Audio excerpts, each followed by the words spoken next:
Tetapi Huo Yuhao merasa terdapat suatu yang tidak beres sebab sesuatu alibi kayaknya terdapat sebagian aspek yang salah perhitungan. Inilah yang dikatakan oleh kekuatan takdir padanya. Tetapi perihal itu sangat tidak jelas. Ia cuma merasakan suatu tetapi ia tidak dapat memikirkan apa yang salah.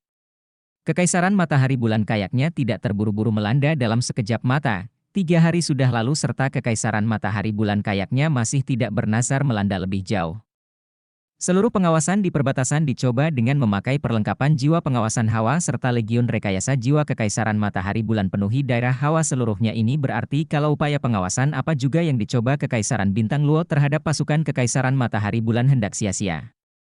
Adipati Macan Putih memanglah mengirimkan sebagian orang kokoh buat mengamati suasana keadaan, tetapi ada konsentrasi besar perlengkapan jiwa pengintai hawa serta detektor termal di atas pasukan kekaisaran matahari bulan. Bila mereka mendekati daerah tertentu, mereka hendak lekas ditemui, sehabis ditemui mereka hendak diserbu oleh perlengkapan jiwa yang kokoh. Apa sesungguhnya yang dicoba kekaisaran matahari bulan? Sekalipun mereka cuma mau mengkonsolidasikan perbatasannya, bukankah 3 hari saja telah lumayan semenjak mereka mengawali perang ini? Mereka sepatutnya telah menuntaskan persiapannya serta siap melancarkan serbuan habis-habisan saat ini, tetapi kenapa mereka tidak melaksanakan apa juga? Kenapa mereka membagikan lumayan waktu kepada Kekaisaran Bintang Luo buat mengumpulkan serta mengerahkan militer mereka? Huo Yuhao sudah memikirkan perihal ini sepanjang berhari-hari, serta ketidaknyamanan yang ia rasakan terus menjadi kokoh. Tetapi ini jelas ialah suasana keadaan yang menguntungkan untuk Kekaisaran Bintang Luo. Terus menjadi lama musuh mereka menunda, terus menjadi dekat pula bala dorongan mereka. Dalam 3 hari ini, 6 Legiun Master Jiwa, Tentara Lapangan Barat Laut, serta Tentara Lapangan Barat sudah berkumpul. Bersamaan dengan Legiun Master Jiwa asli, saat ini terdapat 8 Legiun Master Jiwa yang lain. Ini telah mencakup 80% kekuatan bertarung Kekaisaran Bintang Luo. Walaupun Legiun Master Jiwa awal mengidap kerugian besar, mereka masih mempunyai kekuatan bertarung. Formasi di kala ini menampilkan tekad Kekaisaran Bintang Luo. Gadis Ciu-Jiu secara individu mengetuai pasukan garis depan serta sudah berjumpa dengan Adipati Macan Putih di Kota Daun. Ia pula komandan dari 6 Legiun Master Jiwa yang tiba selaku bala dorongan lagi pula. Ia tidak dapat begitu saja menyerahkan otoritas sebesar itu kepada Adipati Macan Putih. Suyun pula menerima berita kalau bala dorongan kerajaan Do Uling sudah datang di daerah kerajaan Bintang Luo. Mereka terpecah jadi 2 gelombang dengan bala dorongan Kekaisaran Bintang Luo sendiri serta bergegas ke garis depan saat ini.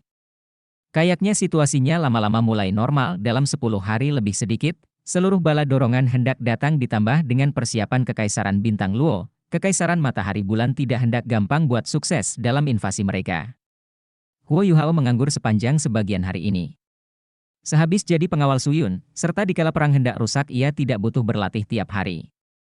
Ia cuma butuh menjejaki Suyun dikala ia mendatangi pertemuan demi pertemuan.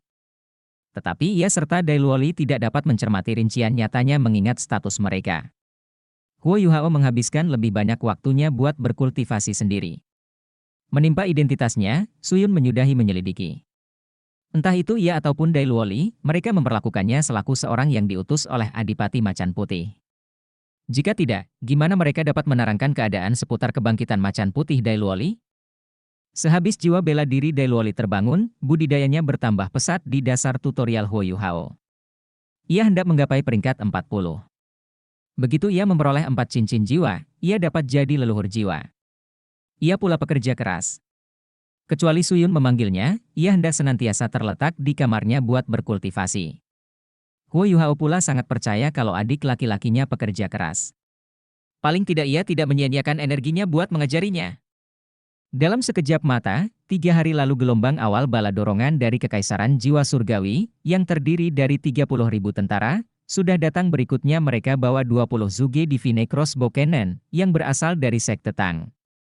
Kekaisaran Bintang Luo sudah diserbu oleh Kekaisaran Matahari Bulan, serta perguruan Shrek secara natural mengenali perihal ini. Sehabis perguruan mendiskusikannya dengan Sekte Tang memutuskan buat memasok seluruh tipe perlengkapan jiwa ke Kekaisaran Bintang Luo, terlebih dulu paling utama Zuge Divine Crossbow Cannons mereka. Jangkauan efisien meriam semacam itu sangat mengesankan, sehingga sangat bermanfaat buat tujuan pertahanan. Teori ini sudah diuji melawan gelombang besar dari hutan Great Stardow. Mengapa belum terdapat pergerakan? Ini aneh. Dai Luoli duduk di tempat tidurnya serta bergumam. Ia baru saja makan malamnya. Pada dikala ini tiap hari, ia hendak memohon tutorial Huo Yuhao. Huo Yuhao memandang keluar serta memandang hari telah hitam. Ia sepakat, ya. Telah 7 hari semenjak perang diawali, apalagi bila mereka lagi mengkonsolidasikan fondasinya, serbuan kekaisaran matahari bulan selanjutnya sepatutnya telah diawali. Dai Luoli mengatakan perihal yang sangat dibenci merupakan orang-orang itu seluruhnya menghentikan seluruh pengawasan kita terhadap mereka. Kami tidak memiliki kabar tentang apa yang terjalin di perbatasan. Aku benar-benar tidak ketahui apa yang mereka mau. Perlengkapan jiwa sangat tercela. Pengawasan ekstensif sudah dicoba di perbatasan Kekaisaran Bintang Luo serta Kekaisaran Jiwa Surgawi. Telah sangat susah buat mengenali apa yang lagi dicoba Kekaisaran Matahari Bulan di kala itu. Orang-orang itu sangat misterius. Aku tidak ketahui hasrat apa yang mereka sembunyikan. Sehabis mendengar kata-kata Dai Luoli, badan Huo Yuhao tiba-tiba bergetar. Misterius serta menyegel seluruh pengawasan. Jangan bilang terdapat semacam skema. Luoli, lanjutkan kultivasimu. Saya hendak keluar serta melihatnya. Dai Luoli tertegun sejenak. Kakak dong, apa yang kalian jalani? Apakah kamu hendak berangkat ke garis depan? Saat ini berbeda dengan lebih dahulu, langit dipadati dengan perlengkapan jiwa pengawasan hawa mereka. Begitu mereka menciptakan, kamu hendak susah untuk kamu buat kembali lagi. Jangan ambil resiko. Belum lama ini, keduanya terus menjadi dekat satu sama lain, paling utama sehabis perang diawali Huo Yuhao menyudahi memukulinya, serta apalagi mewariskan seluruh tipe tata cara serta pengalaman kultivasi kepadanya tanpa menahan apa juga. Untuk Dai Luoli, Huo Yuhao merupakan seseorang mentor sekalian sahabat di kala ini. Pasti saja, ia tidak mau Huo Yuhao melaksanakan suatu yang sembrono. Terlebih lagi, ia serta Suyun telah memperlakukan Huo Yuhao selaku seorang yang diutus oleh Adipati Macan Putih. Tangdong jelas bukan mata-mata. Bila ia seseorang mata-mata, tidak terdapat manfaatnya ia jadi prajurit rendahan, mengingat kemampuannya. Ia paling tidak hendak jadi bagian dari Legiun Master Jiwa supaya ia dapat bermanfaat serta buat memperoleh data bermanfaat, tetapi ia senantiasa tinggal di camp rekrutmen, serta cuma membimbing Dai Luoli tiap hari. Siapapun itu, mereka tentu hendak berpikir kalau Huo Yuhao merupakan seseorang instruktur yang spesial ditemui oleh Adipati Macan Putih buat membimbing Dai Luoli. Satu-satunya permasalahan merupakan ia masih sangat muda. Ada pula tata cara pengajarannya yang kejam, itu bisa jadi sebab ia sudah dikalahkan dalam evolusi jiwa bela diri. Dai Luoli tidak membencinya sebab memakai tata cara semacam itu. Ia merasa kemajuannya saat ini nampak lebih lelet dibanding dikala ia dipukuli oleh Huo Yuhao. Huo Yuhao tersenyum serta menggelengkan kepalanya saat sebelum mengatakan, jangan takut, aku hendak baik-baik saja. Saya cuma hendak keluar buat melihatnya. Jika begitu perkenankan saya mengikutimu, kata Dai Luoli, sedikit impulsif. Huo Yuhao tertegun sejenak. Anda? Dai Luoli mengangguk dengan tegas. Saya jadi sinting sebab terkurung di kota ini tiap hari. Kenyataannya ia bukan satu-satunya yang beranggapan semacam itu. Nyaris seluruh militer Kekaisaran Bintang Luo merasakan perihal yang sama. Mereka sangat tegang menunggu perang bersinambung. Militer Kekaisaran Matahari Bulan belum datang, tetapi mereka masih terletak di dasar tekanan psikologis yang besar. Dalam kondisi semacam itu, mereka seluruh terletak dalam tekanan yang besar. Huo Yuhao merenung sejenak saat sebelum mengatakan, baiklah, aku dapat mengajakmu.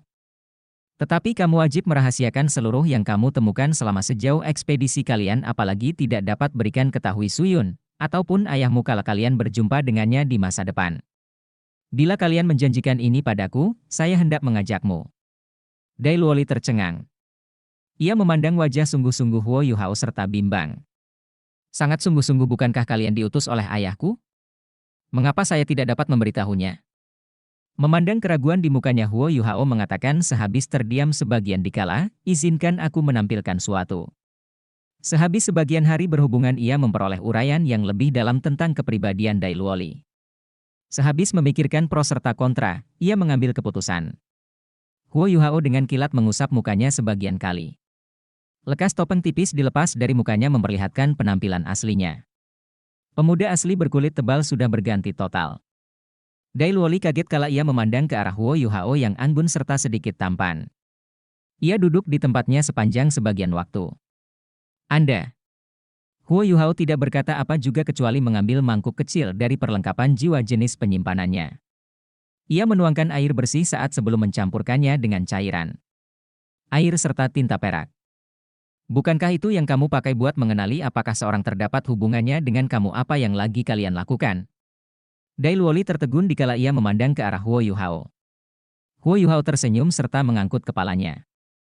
Ia memandangnya serta mengatakan, bukankah kamu baru saja menerangkan apa yang aku jalani dikala ia berdialog? Ia mengambil jarum serta menusuk jarinya, meneteskan setetes darahnya ke dalam mangkuk.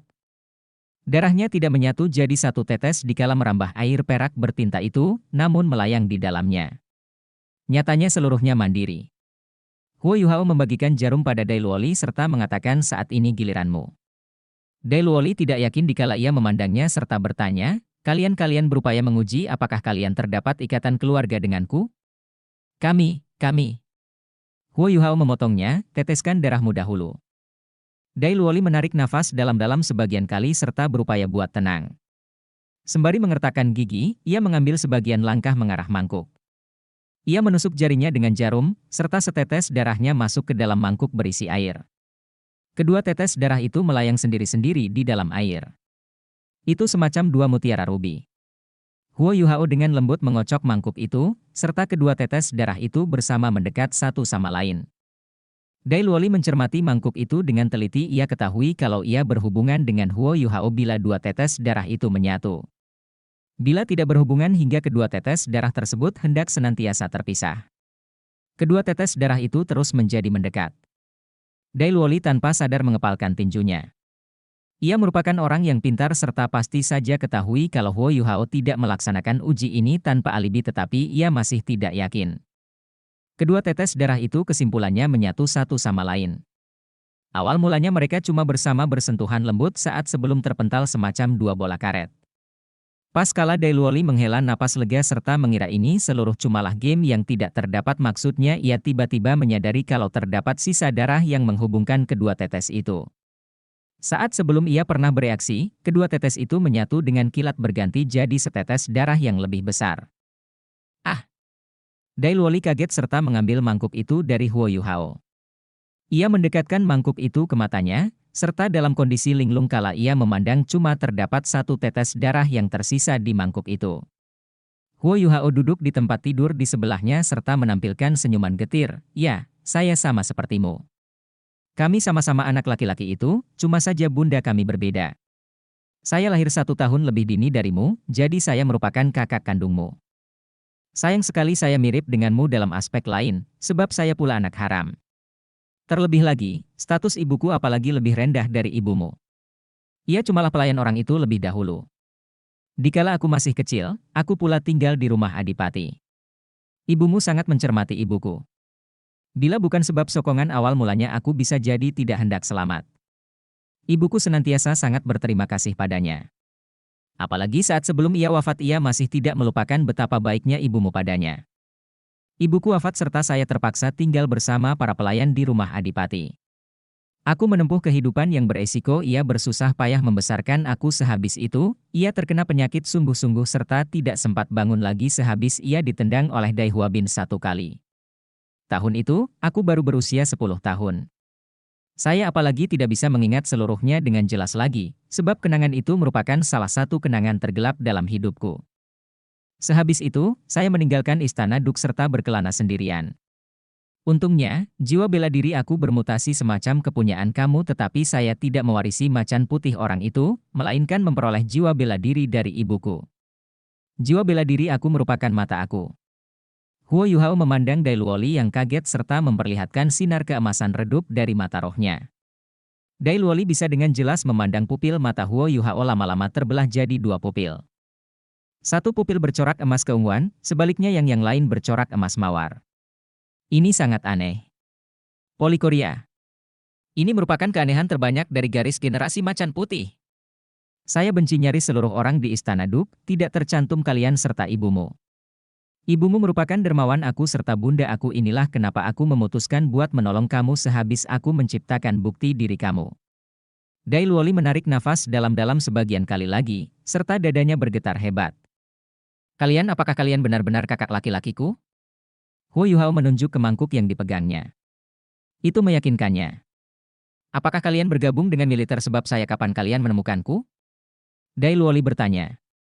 Huo Yuhao menggelengkan kepalanya serta mengatakan, tidak, aku tidak bergabung dengan militer sebab kalian aku pula dari Kekaisaran Bintang Luo. Aku tidak hendak mengakui kalau aku berasal dari Dukes Menshan, namun aku merupakan anggota Kekaisaran Bintang Luo. Sebab kekaisaran lagi dalam permasalahan aku memiliki tanggung jawab selaku masyarakat negeri aku jadi tentara buat melindungi negeri aku memilah buat mengawali selaku rekrutan sebab aku mau meyakinkan kepadanya kalau aku tidak kalah dengan ia kalau aku sukses menggapai pangkat besar di militer lewat keahlian aku sendiri. Aku secara individu hendak memperoleh seluruh hutang Duk Macan Putih kepada aku. Dai Luoli meletakkan mangkuk yang dipegangnya di satu sisi serta berjalan sebagian langkah lebih dekat ke Huo Yuhao. Keduanya tidak nampak persis sama. Garis wajah Huo Yuhao lebih lembut, sebaliknya garis wajah Dai Luoli nampak lebih dingin. Ia lebih mirip Duk Macan Putih. Kalian mau berurusan dengan bapak, suara Dai Luoli terdengar sangat tidak tentu. Pemikiran lenyap melintas di mata Huo Yuhao, tetapi ia lekas memperoleh kembali tekadnya. Kala krisis ini berakhir serta aku lumayan kokoh, aku hendak melaksanakannya, aku hendak kembali ke istana Duk serta menuntut keadilan untuk bunda aku. Dai Luoli duduk di samping Huo Yuhao serta dengan lembut mengatakan, kakak laki-laki. Badan Huo Yuhao sedikit gemetar sehabis Dai Luoli memanggilnya semacam itu. Apalagi dengan kemauannya yang kokoh ia tidak sanggup mengatur emosinya di kala ini. Matanya tiba-tiba memerah, serta air matanya mengalir tidak terkontrol. Huo Yuhao mengulurkan tangannya serta mencapai bahu Dai Luoli. Ia menggigit bibirnya erat-erat. Berapa lama waktu sudah lalu semenjak ia meninggalkan istana Duk? Sepanjang bertahun-tahun, ia tidak mempunyai saudara serta memperlakukan sekte Tang serta Srek selaku keluarganya. Tetapi tiap orang mempunyai ikatan darah dengan orang lain. Di kala ini, orang yang duduk di sampingnya serta memanggilnya, kakak. Laki-laki. Mempunyai ikatan darah dengannya. Mata Dai Luoli memerah dikala memandang air mata di wajah Huo Yuhao. Deskripsi Huo Yuhao lebih dahulu terdengar sangat jelas. Tetapi ia ketahui kalau Huo Yuhao sangat mengidap seseorang anak berumur 10 tahun menjelajahi dunia sendirian. Gimana ia dapat bertahan hidup sepanjang ini? Master jiwa wajib mencari serta menewaskan makhluk jiwa. Ia menanggulangi seluruh bahaya itu sendirian. Kakak laki-laki, gimana kalian dapat bertahan sepanjang ini? Dai Luoli bertanya dengan rasa mau ketahui. Huo Yuhao menggelengkan kepalanya dengan lembut serta mengatakan terdapat sebagian perihal yang belum dapat kuberitahukan padamu. Kamu hendak mengetahuinya nanti. Saya telah memberitahumu tentang ikatan kita sebab saya mau kalian mempercayaiku seluruhnya, mulai saat ini kalian wajib mengikutiku. Saya hendak membuat kamu lebih kokoh sedini bisa jadi, paling tidak kalian tidak boleh lebih kurang baik dari Dai Yueheng serta Dai Huabin. Ya. Dai Luoli mengangguk. Ia tidak mempunyai ikatan dekat dengan Dai Yueheng serta Dai Huabin. Keduanya merupakan anak legal serta bersekolah di perguruan Srek kala mereka masih kecil. Mereka tidak benar-benar berhubungan dengannya. Kebalikannya air mata Huo Yuhao lah yang buatnya terharu. Huo Yuhao menyeka air matanya serta mengenakan kembali topengnya. Ia mengatakan, aku Tang Dong di mari, jangan beritahu siapa juga tentang bukti diri ataupun latar balik aku paling utama orang itu. Bila kalian mengatakan suatu, kalian tidak hendak bisa melihatku lagi. Apakah kalian mengerti? Dai Luoli tertegun serta mengatakan, kakak laki-laki, kalian serta bapak. Huo Yuhao melambaikan tangannya serta mengatakan, aku tidak mau buatnya terdengar kurang baik di depan kamu, itu sebabnya kalian tidak boleh menyebut ia di depanku. Dai Luoli tertawa pahit, baiklah, jangan takut, saya hendak merahasiakan ini untukmu. Kakak, apakah kita masih pacaran? Huo Yuhao mengatakan, ya. Saya merasa sedikit tidak aman sebagian hari terakhir ini. Suatu tentu hendak terjalin telah nyaris 10 hari semenjak Kekaisaran Matahari Bulan menerobos perbatasan kita. Tetapi mereka tidak melaksanakan apa juga semenjak itu. Ini benar-benar tidak wajar, nyaris seluruh bala dorongan kami sudah datang, apakah mereka berupaya melawan kita dalam keadaan puncak? Kenapa mereka tidak menggunakan kesempatan kala kita lemah? Ini sangat aneh. Perihal ini tidak cocok dengan strategi militer. Ikuti aku. Dikala ia berdialog, Huo Yuhao berangkat bersama Dai Luoli serta mengarah tembok kota. Dikala ini, langit telah jadi hitam sehabis makan malam. Kota ini dipadati dengan atmosfer santai yang sangat jarang, cuma saja pertahanan di atas tembok kota masih sangat ketat, sebab musuh dapat tiba kapan saja. Perihal ini paling utama berlaku buat sisi barat tembok kota. Dai Luoli berbisik kepada Huo Yuhao sehabis memandang para prajurit di bagian atas serta dasar tembok kota dan perlengkapan pengintai jiwa.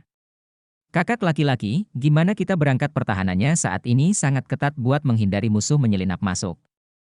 Huo Yuhao menggelengkan kepalanya serta mengatakan dibanding dengan Kekaisaran Matahari Bulan, Kekaisaran Bintang Luo kita jauh lebih rendah dalam perihal perlengkapan pengawasan jiwa. Tingkatan pengawasan semacam itu sama sekali tidak bermanfaat dalam menghindari musuh memata-matai kita. Izinkan aku berikan ketahui kamu di kala ini terdapat perlengkapan jiwa pengawasan hawa luar biasa besar 3000 m di atas Imperial Radiant City. Apa? Dai Luoli kaget perlengkapan pengintai jiwa 3000 m di langit? Secara universal apalagi judul Douluo tidak dapat terbang lebih dari 1000 m ke langit. Terus menjadi besar seorang terbang, terus menjadi besar pula dia terkuras. Apalagi dengan langit terang mustahil buat memandang ketinggian 3000 m ke langit. Telah lumayan terpuji bila perlengkapan jiwa pengintai berbasis darat Kekaisaran Bintang Luo apalagi dapat memandang 500 m ke langit. Huo Yuhao menghela napas, ini merupakan perbandingan tingkatan industri. Jika tidak, kenapa Kekaisaran Matahari Bulan lumayan berani melanda 3 kerajaan? Mereka sangat kokoh. Dai Luoli bertanya, bukankah ini berarti mereka bisa memantau tiap gerakan kita? Huo Yuhao menanggapi nyaris saja. Tetapi pula sangat susah buat membuat perlengkapan jiwa pengawasan hawa di ketinggian. Jumlahnya tidak banyak di Kekaisaran Matahari Bulan, serta masing-masingnya sangat mahal buat dibuat inilah sebabnya kenapa mereka cuma bisa mengawasi sebagian posisi berarti serta kejelasan pengawasan mereka tidak hendak sangat baik. Xuan Ziwen sempat mendiskusikan perlengkapan jiwa pengawasan hawa di ketinggian dengan Huo Yuhao lebih dahulu sebab jaraknya sangat jauh, sangat susah buat mengendalikannya. Bila terdapat kesalahan yang dicoba seorang bisa jadi hendak lekas kehabisan kendali atas perlengkapan jiwa pengawasan hawa di ketinggian. Tidak hanya itu, lokasinya sangat jauh dari permukaan tanah, sehingga kehabisan daya gunanya di kala malam datang mereka dikira masih dalam sesi percobaan. Teruji Kekaisaran Matahari Bulan mau memakai perang ini buat menguji perlengkapan jiwa ini.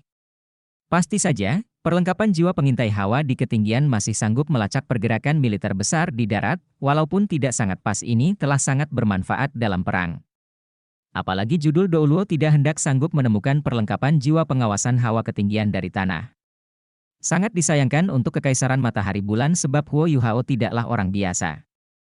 Pasti saja, sangat susah untuk Huo Yuhao buat terbang 3000 m ke hawa tetapi ketinggian tidak pengaruhi deteksi spiritualnya. Kapan juga ia terdapat waktu luang di kota, ia hendak memakai deteksi spiritualnya buat memindai kota buat mencari anomali apa juga deteksi searahnya mempunyai jangkauan efisien 5 km apalagi tanpa Eye of Destiny miliknya. Kala ia memindai langit, ia dapat menemukan perlengkapan jiwa pengintai hawa di ketinggian. Haruskah kita berikan ketahui militer? Mereka dapat memikirkan metode buat menjatuhkan perlengkapan pengintai jiwa itu, kata Dai Luoli. Huo Yuhao menggelengkan kepalanya serta menanggapi, tidak butuh pula kita dapat melaksanakannya sendiri. Apakah kalian belum sempat terbang lebih dahulu? Aku hendak membiarkan kamu merasakan gimana rasanya terbang di langit. Dai Luoli apalagi belum mempunyai 4 cincin, serta tidak dapat memakai perlengkapan jiwa jenis terbang. Pasti saja, ia belum sempat terbang lebih dahulu apalagi saat sebelum ia pernah bereaksi, Huo Yuhao meletakkan satu tangan di dasar ketiaknya, serta Dai Luoli merasakan sinar di sekelilingnya sedikit terdistorsi. Ia serta Huo Yuhao bangkit, serta dengan kilat terbang ke langit. Ia nyaris berteriak sebab sangat tiba-tiba. Kakak, kalian sangat kurang ajar. Kita hendak ditembak jatuh. Dai Luoli berupaya yang terbaik buat memencet suaranya dikala ia berdialog dengan Huo Yuhao. Ia kaget kala ia berputar buat memandang Huo Yuhao. Ini sebab tidak terdapat perlengkapan jiwa jenis terbang di punggungnya. Ini berarti Huo Yuhao mendesak mereka lewat kekuatan jiwanya sendiri. Apa artinya ini? Itu berarti kalau Huo Yuhao paling tidak merupakan seseorang sage jiwa. Kakak laki-laki, apakah kalian benar-benar cuma 1 tahun lebih tua dariku? Dai Luoli nyaris tidak dapat berkata-kata. Soul Sage berumur 19 tahun. Ini sangat susah dipercaya. Huo Yuhao tersenyum serta menanggapi, ya. Apakah kalian tidak memandang penampilan asliku? Apa saya nampak setua itu? Mata Dai Luoli berbinar. Kakak laki-laki, kalian jenius. Huo Yuhao mengingat moto Shrek serta menanggapi, tidak, aku monster. Pada titik ini, Dai Luoli menyadari kalau tidak terdapat respon apa juga dari Imperial Radiant City. Tidak terdapat tanda-tanda serbuan yang ditunjukkan ke langit. Tetapi ia tidak ketahui mengapa tidak terjalin apa-apa. Aku berspesialisasi dalam kekuatan spiritual. Jiwa bela diri aku merupakan mata aku itu merupakan jiwa bela diri jenis spiritual. Aku mempunyai keahlian jiwa yang bisa menyembunyikan aku ini semacam menyelubungi tubuhku.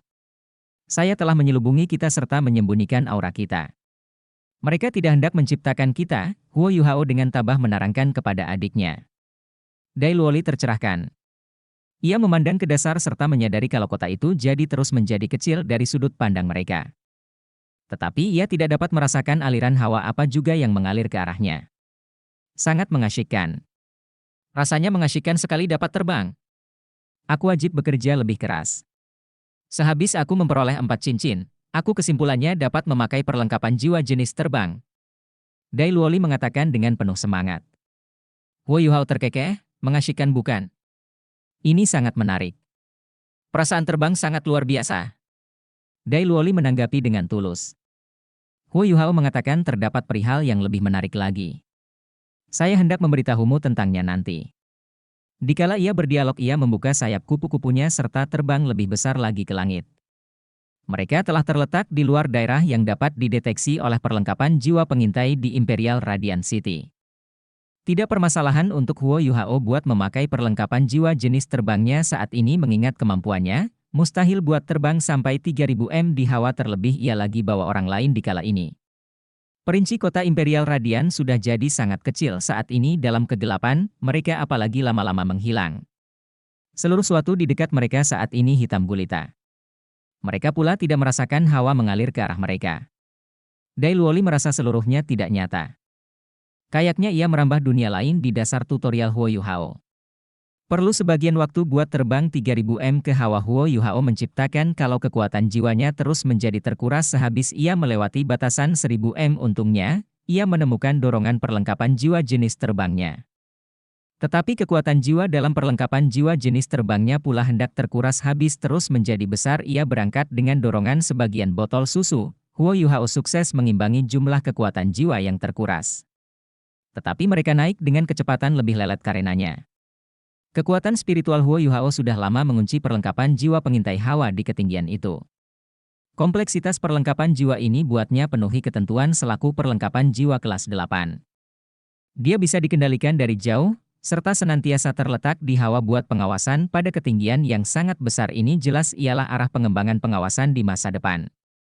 Sehabis lebih dari 10 menit, Huo Yuhao kesimpulannya bahwa Dai Luoli ke depan perlengkapan pengintai jiwa ini, yang ialah standar teknologi paling tinggi di kala ini.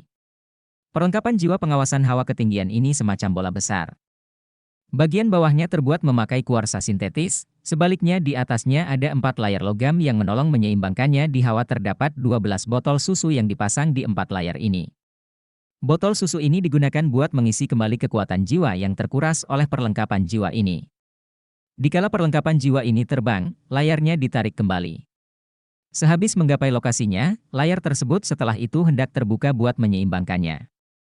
Tidak hanya itu, perlengkapan jiwa ini apalagi bisa mengendalikan sudut serta letaknya di hawa buat mengalami cuaca kurang baik. Kekaisaran matahari bulan memerlukan waktu bertahun-tahun buat mempelajari perihal ini, serta baru menyelesaikannya sehabis botol susu tersegel ditemui. Jika tidak, itu tidak dapat digunakan dalam jangka panjang.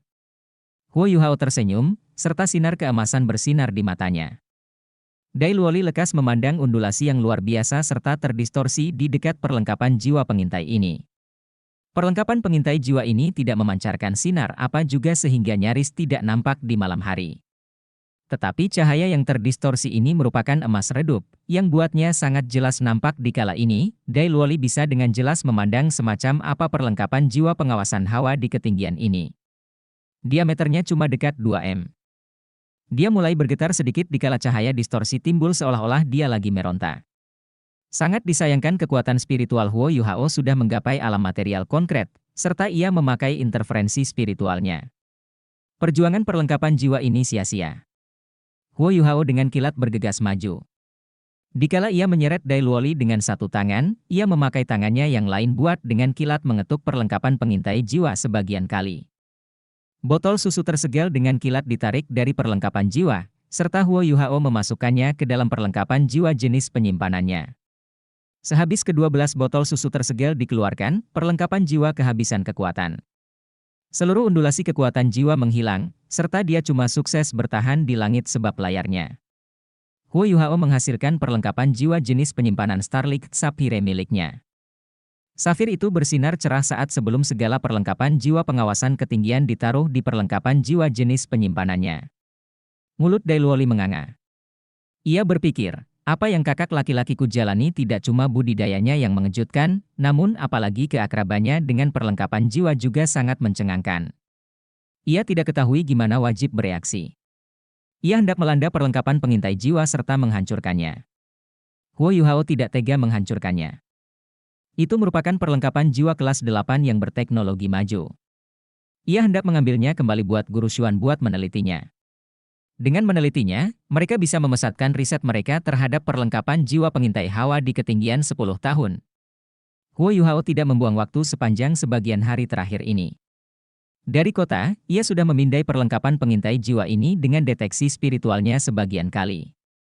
Ia pula sudah menciptakan poin-poin berarti tentang perihal itu. Bila ia tidak memakai interferensi spiritualnya buat memutuskan hubungannya dengan Kekaisaran Matahari Bulan, kerajaan itu hendak sanggup secara otomatis membebaskan penghalang jiwa pelindung kelas 7 buat melindungi dirinya sendiri. Kala itu terjalin nyatanya hendak menurun dengan kilat saat sebelum keluar. Bukan sebab aksi proteksi Kekaisaran Matahari Bulan tidak lumayan ketat ataupun nyaman, cuma saja mereka sudah berjumpa seorang semacam Huo Yuhao yang dapat memakai tiruannya buat bersembunyi dari mereka. Kakak, mengapa kalian menyimpannya? Dailuoli bertanya dengan rasa mau ketahui. Huo Yuhao mengatakan pasti saja buat tujuan riset aku bukan cuma seseorang master jiwa, aku pula seseorang insinyur jiwa. Oh ya, bukankah tadi kalian mengira terbang itu sangat menyenangkan, apakah kamu menginginkan suatu yang lebih menarik? Dailuoli sangat bergairah dikala ia bertanya, apa yang lebih menarik? Ini. Huo Yuhao tersenyum serta mengendurkan cengkeramannya di ketiak Dailuoli. Saat sebelum Dailuoli pernah bereaksi, ia telah terjun leluasa. Seluruhnya terjalin sangat tiba-tiba, serta Dailuoli tidak siap sama sekali. Jeritan tragisnya bergema di langit, serta ia sangat ketakutan dikala merasakan perasaan tidak berbobot yang kokoh. Huo Yuhao terus melayang di tempatnya, serta tersenyum. Ia bergumam pada dirinya sendiri, oh, cukup kekuatan-kekuatan spiritualnya melonjak kala ia ketakutan. Ini terus menjadi tingkatkan mutasi jiwa bela dirinya. Perasaan jatuh leluasa sangat menyenangkan, saking serunya sampai Dailuoli mengencangkan perut bagian bawahnya, serta merasa hendak mengompol. Ia tanpa sadar membebaskan jiwa bela dirinya. Untaian bulu putih di badannya memancarkan cahaya merah redup, sebaliknya, raja. Di keningnya berganti jadi merah darah. Jeritan tragisnya menyudahi dikala ia membebaskan kekuatan jiwanya dengan sekuat tenaga, berharap dapat kurangi kecepatan turunnya. Sehabis ia kehabisan proteksi Huo Yuhao, ia benar-benar paham kenapa sangat beresiko terletak begitu besar di langit. Temperatur di langit jauh lebih rendah daripada di darat. Rasa dingin yang mengerikan serta kegelapan yang tidak dikenal buatnya ketakutan. Lebih berarti lagi, ia tidak memiliki metode buat kurangi kecepatan turunnya. Mengingat kultivasinya di kala ini, ia tidak dapat mengatur kekuatan jiwanya buat kurangi akibat kejatuhannya. Mengapa kalian wajib menyakitiku semacam ini? Kenapa Dailuoli mengatakan lama-lama mengatakan tatapan putus asa di matanya. Ia tidak menyangka kalau ia hendak mati dengan metode semacam ini. Dikala pikirannya jadi benar-benar kosong, ia merasakan badannya jadi lebih ringan, serta aliran hawa yang kokoh yang mengalir ke arahnya dikala ia turun menghilang. Rasa dingin yang ia rasakan pula sirna suatu tangan mencapai ketiaknya serta ia melayang di langit sekali lagi. Seru? Suatu suara lembut terdengar di telinganya. Dailuoli menoleh, serta memandang Huo Yuhao, sedikit tersenyum. Dailuoli sangat marah kala ia meraung, apakah kalian berupaya membunuhku? Huo Yuhao tersenyum serta menanggapi, bukankah kalian bilang mau berupaya suatu yang menarik? Kamu masih terletak dekat 1000 m dari tanah, namun kamu tidak tahan lagi? Bila saya menangkapmu pas saat sebelum kalian memegang tanah, bukankah kalian hendak terus menjadi tidak sanggup mengatasinya?